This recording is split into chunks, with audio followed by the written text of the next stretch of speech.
Israel from God to Baal. Nearly every single time Israel turned from God, who do they turn to? They turned to Baal. That is who they turned to in their apostasy. Matter of fact, Baal is the number one false god mentioned in Scripture, and Israel was given explicit instructions in the Torah against the Canaanite practice of Baal worship. That was their go-to. Now, we're going to get to it a little bit later, but there really is some, and I don't believe it's coincidence, in the establishment of Israel and how America was established. There are some fascinating similarities. And that means if this is true, that whenever America worships something else, if it would continue, then we are worshiping Baal whenever we choose another god to worship. In Deuteronomy 12, verse 29 through 32, it says this, warning people not to worship Baal.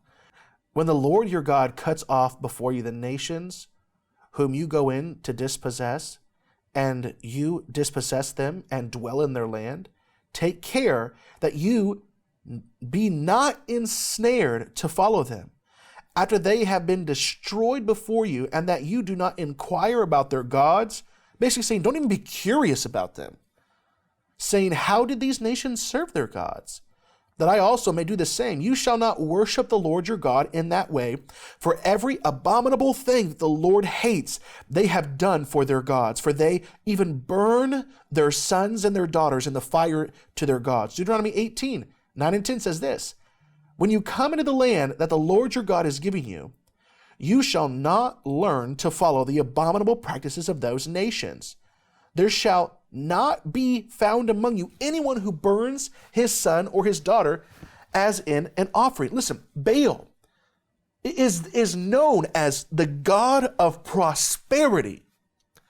Do you think that Americans have turned from God and worship prosperity? I sure do. Listen, many in the church have turned from God. They're sitting in the pew and they're listening to a lecture on prosperity.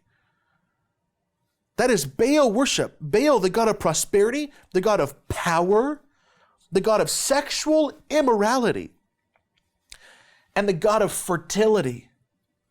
Now listen, I'm going to tell you, because I don't ever believe in holding anything back from you, the gruesome worship that Baal required.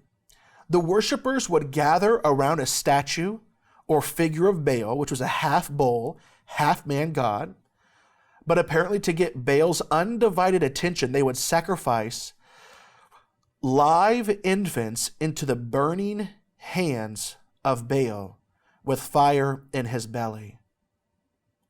So literally, the hands of Baal would become, they would get so hot, they'd be that, the orange and red, and they would place the live babies into this. And this is the God, the fake God, that the Israelites would turn to almost every single time. Can you imagine how far you have to go from worshiping God to doing that to the most innocent things on the planet?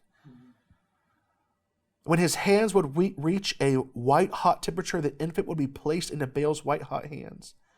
While the infant was being burned alive, the worshipers were engaging in sexual intercourse with multiple partners and partners of the opposite sex in the hopes of enticing Baal to bring life-giving rains for their crops, gardens, and orchards.